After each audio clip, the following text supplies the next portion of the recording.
Disclaimer. This video is for entertainment purposes only. Do not attempt this at home. Vitiated how-to will not be responsible because you decided to be a cheap ass and not hire a professional. On with the show.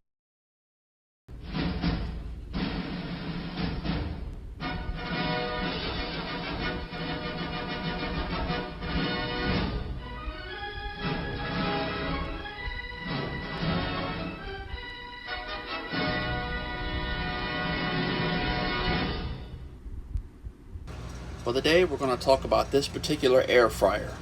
I screw up the name. It is what it is. It's a 13-quart air fryer oven. Why are we going to talk about it? Because it's in a travel trailer, and said travel trailer is a 2008 Everest.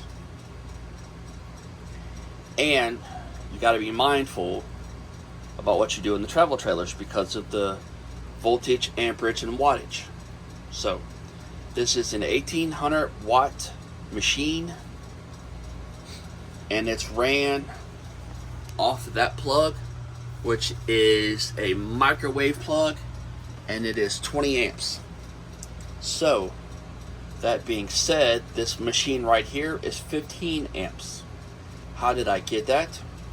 You take the wattage, divide the voltage, which in my case is 1800 watts, divide 120 volts, and I get 15 amps. So with said thing, this is a 20 amp cord. With that there, gives me enough to go up there, and there's that. That's one of the equations. Secondly, you see this little thing up here? That is the vent fan, and it's a good thing it's a vent fan, because this thing puts out a lot of heat. It will warm your travel trailer up quickly. I mean quickly. It'll warm it up. So there's that. And you got to be mindful that walls are pretty much paper. So you got to give yourself enough room. If you look behind there, I got about 6-7 inches. There's little nodules here that you can push it up against the wall. But I don't know who in the hell would push it up against the wall. Anytime I've ever used anything like this, when I'm in a house, I set it on a stove, because I have a glass top stove. I will set it on a stove and cook it that way. That way, A, it doesn't mess my countertops up, and B, the glass is designed for heat. So there's that. So while you're doing it, because the sides get a little warm, but there's a spot in the back there that gets blistering hot. It's a nice little dinky little oven. Next thing, you got to make sure you have a lot of space here. There's about 7 inches here. The cord, you want to make sure it's back as far back as you can get it, so it's not touching the back, because it will damage the cord, and that's not covered under warranty. They don't cover stupidity under warranty.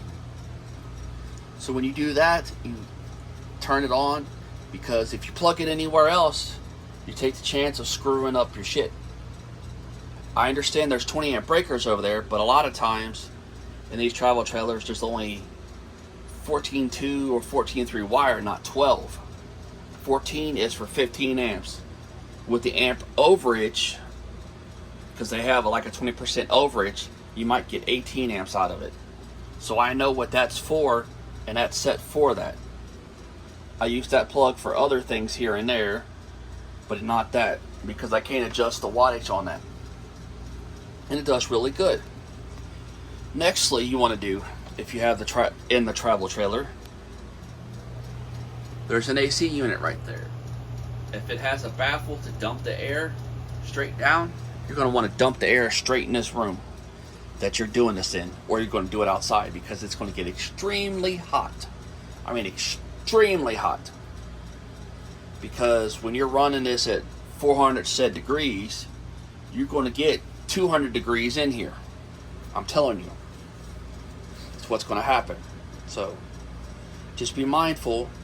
And of course, I always have disclaimers at the beginning of my videos in case stupid people do something they shouldn't do. I've been an electrician for 20 years, and I understand the wattage, the voltage, and amperages So there's no way in hell I'm going to do something that's going to damage my expensive $20,000 travel trailer.